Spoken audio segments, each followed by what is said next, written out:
Welcome to the Revolutionaries of Wellbeing podcast. I'm founder and host, Sarah McGuinness. The Revolutionaries of Wellbeing, or ROW, is a community of wellbeing managers from organisations around the globe. At ROW, we develop you as a wellbeing leader, giving you a powerful support network, professional development, and workplace wellbeing solutions so that you can focus on giving your employees the right support at the right time. To be stronger, better, and faster at improving wellbeing in your workplace, professional development is key.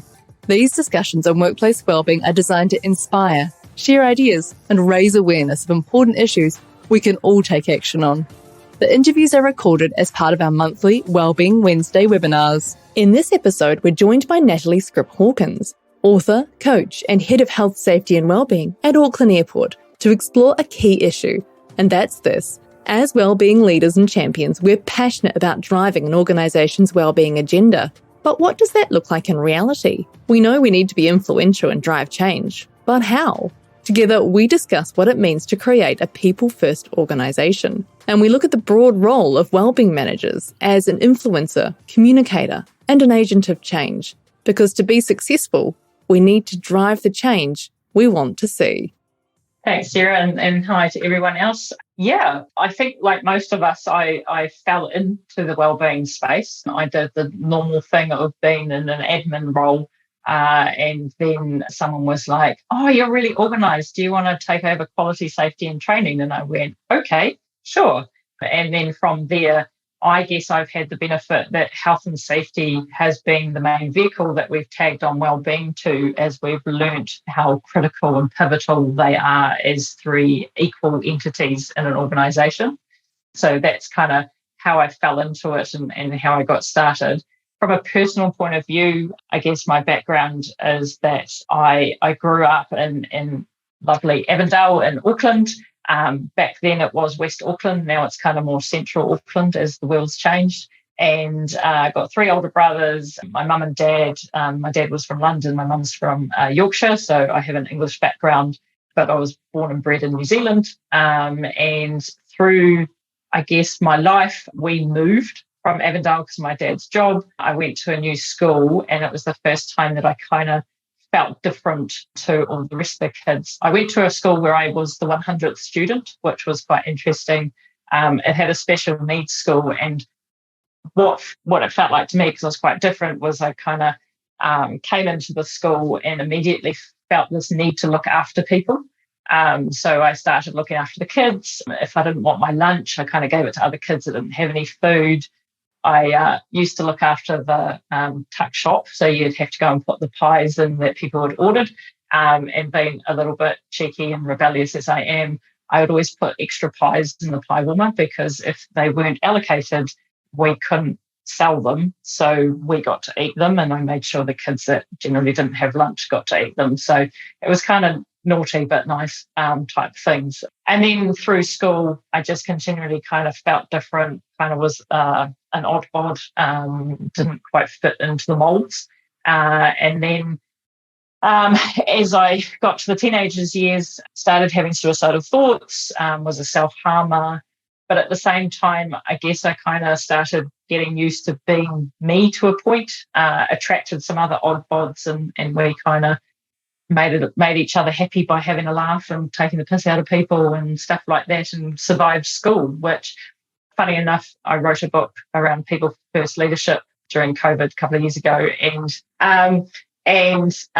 one of the friends that I had at school, she bought a copy and she read it, and she said, "You have no idea how much of an impact you had on me at school. Without you, I don't think I would have survived." And it was kind of weird because I didn't know I was doing that. Like, the whole time I've kind of grown up, I've never actually understood the influence I've had on people until I probably got to work. And through work, I've kind of learned how big my shadow can be, and that influence can be a bad influence, because, you know, if I'm in a bad mood, it's felt by many. And so I've had to learn all of this stuff.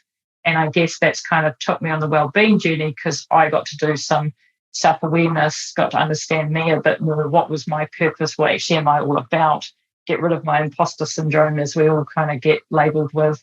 and used my journey, I guess, of developing and stuff and understanding what habits and rituals and things that are important to me transferred into a workplace. And now I try and help as many people as I can through that process. And actually, before we leap into sort of getting into your work life, I did want to make that observation that it is quite clear in your book. There's your book.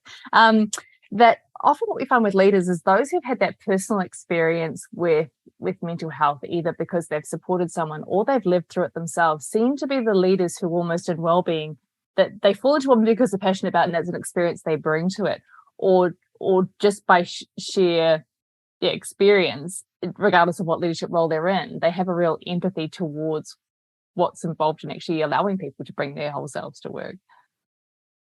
Yeah, I guess personal experience is actually what makes you up. Like everything that I've been through, like my dad got cancer and died at the age of 54. So I had only just turned 20 when that happened.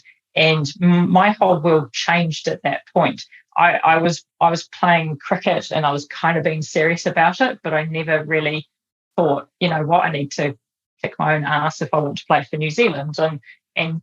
Because he died, and this is maybe a horrible thing to say, but because he died, I actually ended up playing for New Zealand in cricket. So he kind of was so influential, probably from that bad experience, but I wouldn't change it because it's kind of molded me that all the things that have happened, all the bad things that have happened in my life, I've thankfully been able to translate that into something that I guess becomes a win. And it's something that I guess if you have personal experience, you can have that empathy, but it's also, I think you have less judgment, and judgment is such the core or the root cause for me on lots of things in this world. If we actually stop judging and we thought best intentions, we would actually be in a better place throughout this world, because best intentions means that you actually stop to be curious and you ask questions, then you actually learn.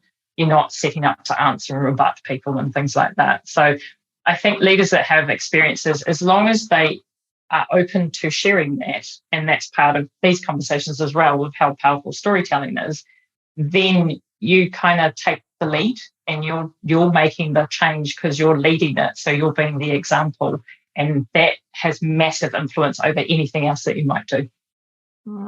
And so taking that leader thing a step further, so yeah, you talked about playing cricket for New Zealand, and I'd love to hear more about that. But I imagine again that's a really highly visible role as a leader to be, in terms of the behaviours that you have, in terms of the influence that you have. So tell us a little bit about what it was like to play for New Zealand, and then B, again, how that shaped your leadership skills, because again this is all leading towards where you are now, isn't it? Yeah. I guess playing for New Zealand was a total privilege and honour, and I will always be proud of it. And those that know me is I don't openly talk about it that much because it's kind of like the thing I did. And it's something that was part of my life. Like it took over my life. However, the experience I got from it is that I was working, and I'm trying to remember how old I was. I think I was mid-20s when I made the New Zealand team. Everyone else in the team was at university. So they were studying and they were young. And it was a really weird dynamic because they had been in the team for at least 2, 3, 4 years. And I was the newbie. But from a life experience point of view, they were coming to me because I guess I've been in the world working and trying to play cricket rather than studying. And that was quite interesting to be seen as that type of person. And once again, it's how you hold yourself. So with cricket, mental routines are really important. Understanding human beings is quite important. And I love the psychology of people, and particularly in sport. But you've got to balance that with it's something that you don't have that much control over whether or not you get selected. So you need to be able to take the ups with the downs, and sometimes you don't understand why you're not being selected. And unfortunately, when I was playing, it was hugely political. So if you played for Canterbury, you kind of got picked more. If you played for Auckland, you didn't, and this type of stuff. And I'm quite aware of my environment from an energy point of view, but actually what people say and how they say stuff. So I probably had too much awareness of what was going on, and I was vocal about it, and that kind of wasn't good, I guess, for my playing career. But in the end, I had to have knee surgery, and New Zealand cricket wasn't that supportive when I had knee surgery.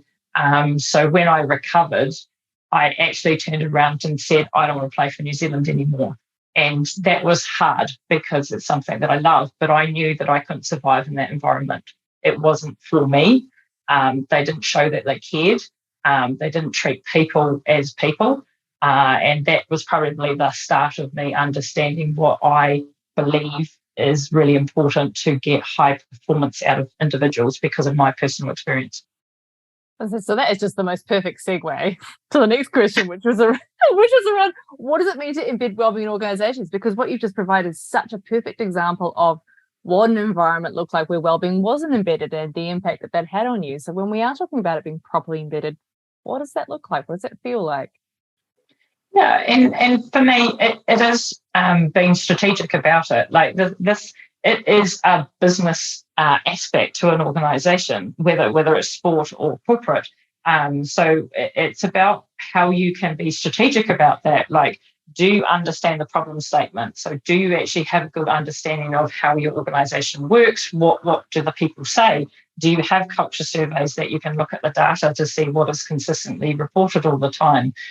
Do you feel it and see it for yourself? Like, how can you work out what the problem statement is for that organisation? So once you understand that, then you can start thinking strategically around what wellbeing should be for that organisation.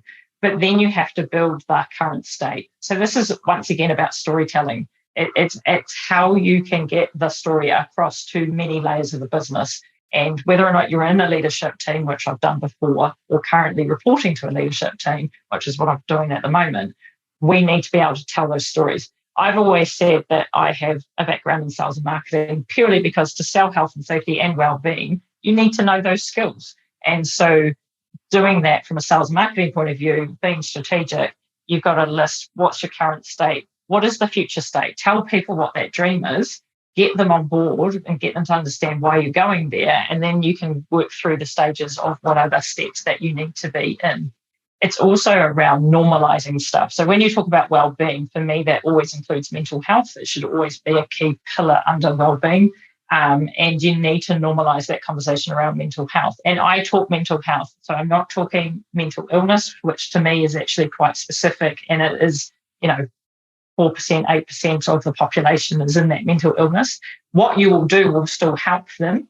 But what I'm talking about is the 92% of people that are in the mental health spectrum where we go from surviving to thriving and we keep moving. And if people don't understand this stuff or don't think it's normal, then they have massive swings up and down. So it's around normalizing that conversation. It's about you being the poster girl or boy, which is hard. Like I'm an introvert. Doing stuff like this is not normal for me and it is draining. But as an introvert, you've got to learn to come out and be able to be vulnerable and have the courage to tell your story and explain to people what it's all about, because the reaction you get is so good. And then that influences the culture of the organisation, which then influences your leaders, which then they get to understand the payback on it. Because there is a return on investment on having wellbeing as a strategic pillar. And the information is always available. And the leading from the front is just so important for me. Like, you've got to model it, you've got to inspire the conversation behind it, and you've got to be like a trusted advisor around it, because you will get people telling you stuff. So you've got to be prepared for that. And the last thing is around being patient. This stuff does not happen overnight, and it never will be. It is a journey, as people tag it. So you've got to have the patience and the roller coaster ride, and have some safe people up your sleeve that you can pick up the phone and vent and actually just kind of let it all out, so that you can get your head back in the game and understand what the next steps are to demonstrate this is the strategy, here's our plan, and these are the things that we're going to do, and here's all the facts and figures behind it that helps you. Because you're at Auckland Airport now, but this is not the first organisation that you've gone through this journey. Nope. It's a well-worn experience there from having yeah.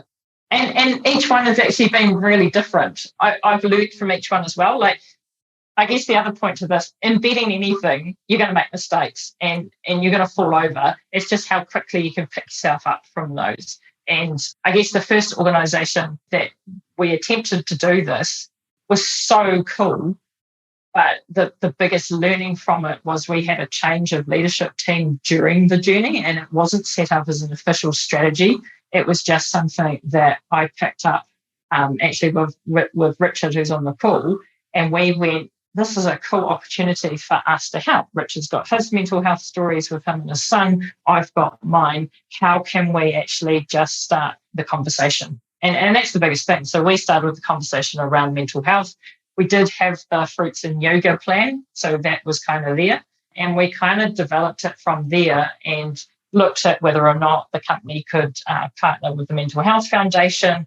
Unfortunately, we were an alcohol company, so they didn't want to do that, which was disappointing. But I learned that process of I guess, what people can and cannot do. And then we engaged with Mentamere, which is now called Groove, and kind of got them on board. But we also tried a bit of Mike King. Like, we kind of just did things to see what the reaction was, because we had a blue-collar workforce, and it was kind of like, how do we do this? And we were throughout New Zealand. So how can we make this work? What are the technologies?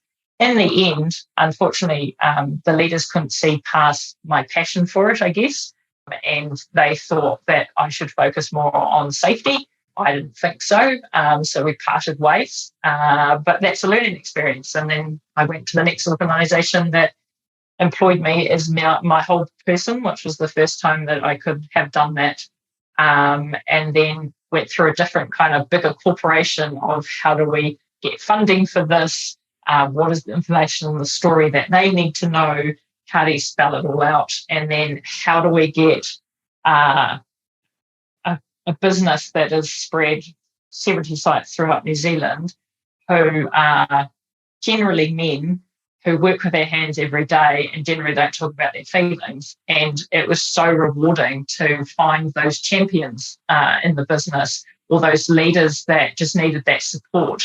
And I guess permission to share their own stories. Instead of going out to the masses like I did in the first job, I was quite strategic with the group of people that I shared my story with. And I had one lady absolutely bawl their eyes out during the session. And I felt really bad. I was like, oh shit, I've stuffed up here. I've kind of triggered something. But in the end, she was like, that was just so cool. And before I left that organisation, she came to me and said I was the first person ever in her career that had affected her in that way ever. And it was such a positive way, because then she was able to connect with me, but also understand her friends and experiences that she was going through with some other people. So it is all quite good learnings, but it is different in every organisation. I have a concept, but then you have to kind of test it out and develop it and take feedback and have a lot of frustration, but you eventually kind of get there and you get the outcomes that you're looking for. And I did want to acknowledge your storytelling, and for those who've had the opportunity to see the video, and I see there is a comment there around that, thank you for sharing your story so openly. And I can see, both from the, reaction here, but also from the stories that, that we've shared between us about the reactions that people have had to that vulnerability, that openness, that chance to actually hear from somebody what that experience has been like. And I remember in your book, you talked about that in one of those organizations, that storytelling was such a significant way to shift how conversations were had around mental health and around how normalizing that. So tell me, what are some of the particular strategies around storytelling that you've used to embed wellbeing in your organization? One of the things I always got taught, and I guess this is because we live in a world that we always do things by PowerPoint, is I had to understand the audience. So I did something called insights, which kind of let people understand if you're kind of, for me, I'm high green, which means show me you care. And I have a little bit of yellow, which has involved me, but it's also that creativity kind of stuff don't put in a box. But there's other people that are really detailed, so they're like, show me the detail. And then there's people that are be bright and be gone. And if you're presenting, I guess, to a leadership team, you probably got most of those personalities, if not, unfortunately, probably more on the red and the blue type thing. So as someone that is so people focused and so easy to talk from a people point of view, I actually had to go, right, I need to actually provide some detail for those people, but I also need to have slides that don't clutter, because the be bright, be gone people just want to know the key points. So it is actually, I think they always talk about, if you really know something, you should be able to put it onto one slide. Like even when you put strategies together, at the moment, my strategy is 54 slides, which is way too much detail for my life, but that was what was required here. I can put that down into 3 slides, because I can pull out for each period, these are the key points. And so that is the one thing from storytelling, is you've got to know your information so that you can literally just put 3 points on a slide, or 3 images, or whatever it might be, and you can articulate what that means to your different audiences, because you can supply the different styles with what they need. Which probably talks really nicely to that next piece around wellbeing leaders or managers or whoever is responsible for wellbeing in the organisation, being a change agent, because that's such a challenging role in organisations, particularly because it's an emerging role. B, you may or may not have influence depending on where you are in the organisation. And when we get into things like embedding wellbeing, there are things that we can do. Sure, we can bring in initiatives and things, but if you're trying to say influence work hours or shift rosters, or like some of these things are way outside the things that you can influence or have change over. But tell me about being a change agent. What's involved and what have you found has worked? A good change agent is someone that, I guess you're kind of like a key account manager in a way, because relationships, particularly in New Zealand, are the number one thing. Like if you don't build a relationship with someone, you generally will struggle to make any deal with them. And it doesn't matter if they're trying to do a deal with the devil, like you just won't have it because there's no relationship there. So it's about proving yourself to a point, but also being trusting. It's about, I guess, the book is around people first leadership. So it's kind of looking at those attributes of, you need to have self-awareness about how you interact and act with people. You need to show vulnerability and courage so that you can build authentic relationships with people. If you have authentic relationships with people, you can then have good conversations, but also challenging conversations. So you can be curious and question how they do stuff without them thinking that you're trying to tell them how to do their job and things like that. So it's being able to build those relationships and know who your key stakeholders are within your organisation, who your champions are. Like that is how, I guess it's half the battle of a change agent. The rest of it is around the storytelling. What is the why?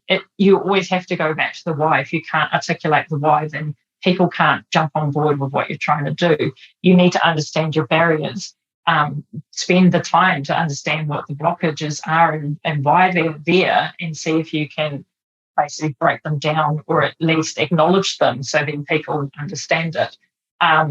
It's about understanding people are human as well, so everyone makes mistakes. So being a change agent, you might put a change in place and people don't act the way that you expected them to, which we should know by now that we can never predict what human beings are going to do, but we still do. But it's like, instead of getting shitty with that individual because they didn't do what you wanted them to do, actually that's a learning opportunity, because that's what mistakes are. So go seek to understand before being understood. Go and actually be curious and ask questions. How come they ended up making those decisions and getting to that point? What could I have done differently? And that's the other thing with change ownership. It's about your ownership of things. So if something doesn't work, look at yourself first before you go wider, because you'll probably find that it is something that you can control. And if it's not, it's probably in your circle of influence. So then who are the people you need to go and spend some more time with to help that? And the last thing around change is in businesses, we spend far too much time fearing the 1%. So 1% of the time everything goes wrong. 1% of the time it blows up in the public. 1% of the time someone gets really hurt. Why do we spend so much time and effort on those 1%ers and we ignore the 99% of the time that we do it right? So for change, go and understand the 99% first, because that's actually where most of your learnings would be, that you can understand that's how they function, that's how it works. That is the formula that you need for any other change to be put in place. Yeah. That's kind of the gist of it. And that fear is an interesting one, because thinking across the levels of leadership, because generally you're talking about, the blockages. It's often like middle managers or senior leaders, and it's that fear, that risk of mistake, that that tends to hold people back, or that lack of confidence. So as a change agent, how do you influence in those really senior leaders to come forward? You kind of talked about that in terms of some of the presentation styles, but I'm wondering if there are some other kind of tactics or ways that you've been able to convince them, and then also those central leaders, and that probably comes back to that real people first leadership. So it's two questions, but senior leaders and then middle managers. Senior leaders generally, what I've found is they are trying to do a good job, and they're trying to do it in the best way that they possibly can, and nobody knows everything. So occasionally you get a senior leader that's got an ego, and those people, unfortunately, if they're also narcissists, you can't change. And I learned that the hard way. So there are the odd person that you can't change, and unfortunately you just have to walk away from that situation. But for the 99%, which is what I talked about, it's kind of finding a space where you can get mutual respect for each other. So it's kind of helping them out. It's stressing where you're coming from, is that you're literally here to support them. I think the biggest thing is in health and safety and HR roles, I think people forget that we are support functions, and it's around business partnering. So how do we partner with them? And this is where I think the key account management side comes into it. So you've got to go and actually spend some time to understand them. And if they don't give you that time, then you've got to go work with their direct reports, because generally you probably get in with them to understand how the organisation works. And you might get asked to help out with something. And so you do it. And if you kind of, it's kind of, I'm trying not to kind of say that you have to prove yourself, but it's kind of like you kind of go and do them a favour, and they see it as a favour, and you do it really well, and they appreciate it. They'll keep coming back to you. And then eventually you kind of will crack them that you understand that where they're coming from is a really cool place. And you just got to keep doing it a little bit on their terms. And that's what I mean about business partnering. It's about understanding their business, their part of the business, how they like to interact. And then you can influence them, and they can be your biggest champions, which is really cool. And currently here, like when I first turned up, there were a couple of people that I thought had the biggest egos in the world. But actually, one in particular, he is probably the biggest champion around wellbeing in this organisation. So it was first impressions weren't the best, and sometimes that stays with people. But thankfully, I'm curious enough to give people the benefit of the doubt to keep tapping into how I could help. And yeah, now I know that he's a full supporter. He just doesn't always interact or act the way that what I see. So that kind of covers hopefully the senior leaders side. With the main leadership group and leaders in general, it's kind of around people first leadership. And it's, people always talk about your circle of control, influence, and concern. People first leadership is understanding that quite clearly for you and your team. But then for my roles, it's also understanding that for everyone else's team and kind of helping them get there. It's also around the culture of the organisation. You can't do any of this if you've got a culture that isn't. In aviation, we could talk about just culture. It is basically psychological safety. It's the same thing. It's allowing people to turn up as their whole self. It's allowing people to make mistakes. It's providing a framework. It's providing clear expectations. It's holding people accountable so that if you have those good relationships, you can have those challenging conversations that no Kiwi likes to do because we hate confrontation. But it's that care factor. It is actually considering people first. It doesn't mean you don't make decisions, and you still have to make the hard decisions, but it's people understanding that if you consider people first, the impact your decision is going to have on human beings, and that could be your own people. We've got guests here, we've got tenants, we've got lots of contractors. What is the impact actually going to be on people? Will we actually, this decision mean that it makes it harder for them to do their job, and so there's going to be more disruption? That's how you kind of help people get on board with what you're trying to do and speak the language that's important to them and translate all your stuff and help them on the way. Just don't make them feel silly or stupid and things like that. It's just around supporting them. And like I said, just treating them like a human being. Recognition is a huge piece around this. If we don't recognise the behaviour that we want, and this means thanking people for doing their job, which we also struggle with.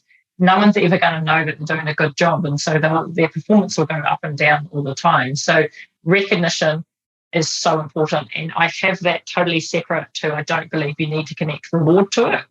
I think that creates different chemicals in your brain. The recognition piece by itself will help you from a change point of view as well. You recognize the stuff you want to see, you keep encouraging that, then people will keep doing it, because as human beings, we love that connection. We like that recognition. All I can think of is it's like Pavlov's dogs or Skinner's rats, the old psychology 101 stuff. The piece too that I was really picking up on that, which I guess I haven't really thought about it from this perspective before, but when you're a change agent, particularly in wellbeing, if let's say you're a change agent from IT or accounting, everyone knows what IT does, or generally do, or accounting. They're sort of well-worn professions. We kind of have a general gist of what they do. If you turned up and said, I'm a lawyer, people kind of know what you do. If you turn up and say, I'm here about wellbeing, people kind of go, what is that? So there's a really huge education part to this too, isn't this? And then how have you kind of taken people on that education journey? I mean, you talked about sort of connecting with them where they are, but is it as much giving them a definition, or connecting them to how the organisation's defining it, or what's kind of worked? I think it's, I don't define many things, because if you actually do look up the word wellbeing, you get so many different definitions. It just makes life really hard. I think for me, because I am future focused and I'm strategic, it's about having that strategy and maybe being able to condense that strategy. So under wellbeing, we have 5 pillars. So we've got mental health, physical health, financial wellbeing, leadership, and support. And under each of those pillars, we can then explain what that all kind of means. And so to me, then to anyone in the business, you can kind of explain wellbeing. At the moment, I guess here we're kind of new doing it in this way. So wellbeing has got more of that mental health focus, and I'm not unhappy about that, because that's a cool place to start. So we're just trying to break down the barriers around mental health to start with, and just ways of working. Like I've run an ad hoc wellbeing workshop with a group, and what I designed to start with kind of morphed, because we kind of flexed with what was worrying the team, and they were feeling quite overwhelmed about everything. So it was them understanding that we're on that spectrum from surviving to thriving, and it's okay that you do actually go up and down all the time. It was also understanding what their personal rituals or routines were. And one individual talks about the fact they always have poached eggs before, but that's their breakfast. They have 2 poached eggs and that's their breakfast. So I said to the team, did you know that was what they have? And they were like, no. And I said, well, there's a question you can ask them every morning. Have they had their poached eggs? Because I bet you the one morning that they don't, they're going to be in a bad mood, or something is not quite right. So, there's a little indicator for getting to know your team. But it was really important that they got to know each other more as individuals to bring that team together. They also had worries about workload and not being able to do stuff and feeling a bit useless, I guess, or helpless. And so we talked about circle of concern, circle of control, and circle of influence, and kind of said, the stuff that's worrying you, where does that fit? And being quite, quite black and white, saying, if that's a circle of concern, then just acknowledge it and move on, because you can't do anything about it. So don't use all your energy and brain capacity on stuff that you can't do anything about. Focus on the stuff in the middle with your control, focus on the stuff that you can influence or your boss can influence. And yeah, it was quite cool. And then in the end, the team kind of decided what was some of the things that they were going to set up as their own rituals. So making sure they had face-to-face meetings. I think it was once a fortnight or 2 out of 4 meetings or something that they caught up, which was, we're still living in a hybrid workplace. So that was kind of cool. They're trying to get out and about and actually go and look at other parts of the business that their people work in and physically go there. So it's just not sitting in the office. So they're doing a bit of activity, they're doing a bit of connection, they're just breathing rather than being stuck in an office getting a bit stressed out. So all of those things are just cool ways to engage people, but and I guess explain well-being, which I can't do, is because it just changes, and you need to be fluid with it. You need to be flexible. I guess you need to be well read, or at least understand all the different concepts. Like I've got so much influence from all the reading that I've done that I pull it through, but I have it on tap. So when something changes, you can actually go to that to say this will work for this group.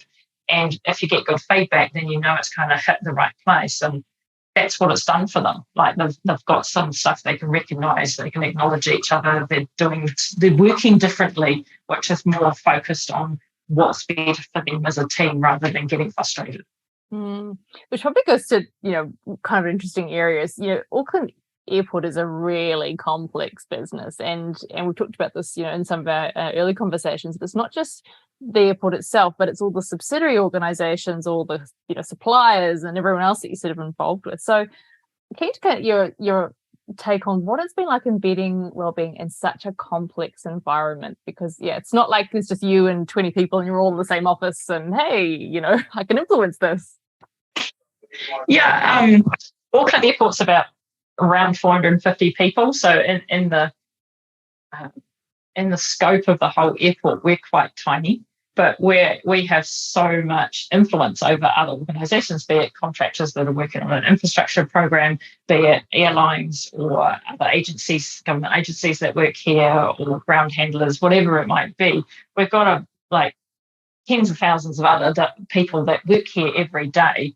And it's quite interesting trying to build those relationships with those providers and set up things to interact with them so they don't see Auckland Airport as being police officers or wankers and stuff like that. So all of that stuff, it's been quite interesting. And I think that's where, in my world, health, safety and wellbeing works really well together. So the culture we can create is generally generated from the health and safety side, mainly the safety bit. And so we look at how we talk to people, the words we use, the interactions that we have.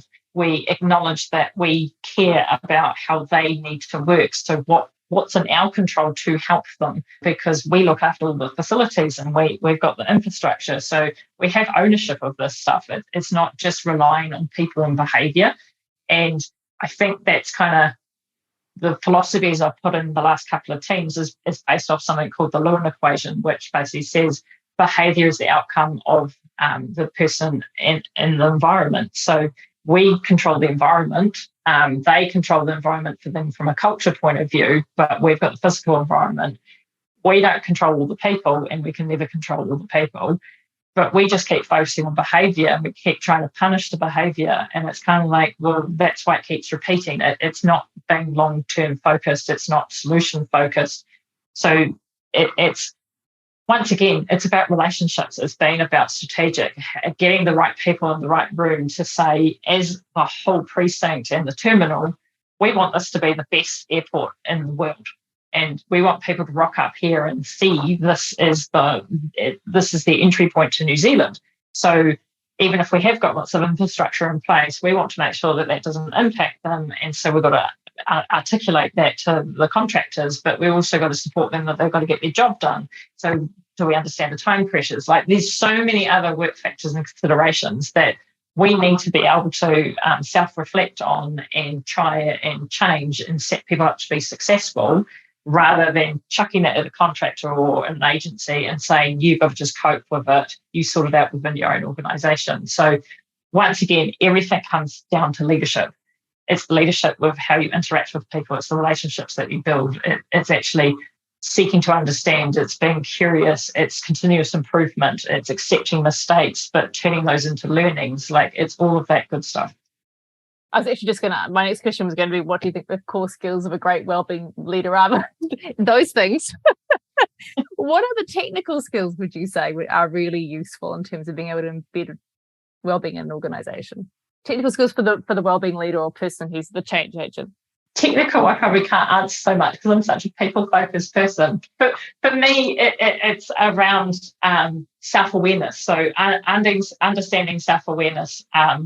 If you've ever done the Google program Search Inside Yourself, that stuff's really cool because it talks about searching inside yourself, but it also gives you practical examples of, like, if you have got a conflict with another manager or another leader or an individual, it kind of coaches you through, put yourself in their shoes to try and understand where they're coming from, because a lot of this is based off fear or lack of knowledge or unknown or misinterpretation. So if you can diffuse it by your reaction, by being in their shoes, then that means that you can approach it in a much better way than if you just go butt heads with each other and it turns into a big shouting match. Like, it doesn't kind of work.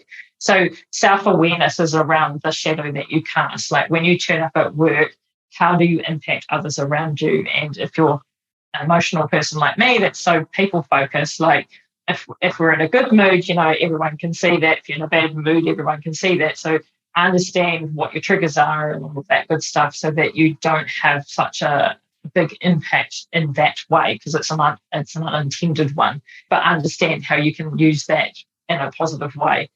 Triggers are a big thing. Like, I get triggered a lot, so you need to understand what those triggers are. I have a little bit of OCD with stuff, and it's kind of like, if things aren't in the right place, how to cope with that. I also am a recovering perfectionist, so I need to be able to be happy that things are only 80%, and I've got better over time with that. So it's actually letting go of some of these things and being vulnerable to the fact that they may not be perfect, but you've got to get going. You've got to start stuff, and as long as you're open to learning and listening to people, then you'll develop and grow it into something really amazing. It's around you knowing your purpose and your values. My purpose is to make a difference to this world. My values are fun, forgiveness, and family. And family is my own family, but also my work family. And there's huge debates around calling workplaces families, because some people go to the world of hierarchy. That's not my family. I've never had a family like that. It's about respecting each other, but you can have different views and different decision making, and you can fight, but you also really enjoy being with each other. And, it's a safe place to be. But fun is my biggest thing. I do a serious job. I'm on call 24/7 in most of my jobs, and that means that if something does go wrong, it's my phone ringing. So I need to make sure I have fun, and I have fun at work, and I create the environment with my team and people I interact with. But I also have fun at home, because that's what gets my energy going again. So you've got to know all of that stuff. You need to understand your non-negotiables as well. So something that's really important for wellbeing people is, if something is starting to impact your integrity or go into your non-negotiables, that's when you need to actually make that big call that maybe this isn't a role for you, or this isn't an organisation for you. The worst thing you can do is basically fight a battle you're never going to win. It's not good for your own self. So that's when you need to be able to pull that back from a self-awareness point of view. Empathy is massive for me, and there's a huge difference between empathy and sympathy. I can never define them, but I always refer people to Brené Brown. She's got a really cool video that talks about the difference between it. But she talks about in there that sympathy drives disconnection and empathy fuels connection. And that's kind of how I look at it. How can you be in someone's shoes and have that empathy? How can you approach things where you're trying to connect with human beings? Because that's actually all we actually need in this world.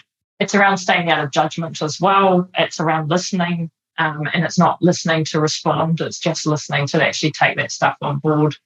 Being vulnerable, being authentic, all of that good stuff is kind of the traits or attributes that you need. From a technical point of view, everyone's got the skills, because most of us have come from admin backgrounds. So from that side, you know how to do your presentations, you know how to set up spreadsheets, you know how to use systems and technology, like all of that stuff we have every day. I think it's these people skills that makes you different and can make such a difference. Thanks again for listening today. It's been great to have you along. If you're keen to join the Revolutionaries of Wellbeing, head to Wellbeing, that's ROW Wellbeing.com, and follow the links to sign up. If you're in our community, thanks again, and we look forward to catching up with you really soon.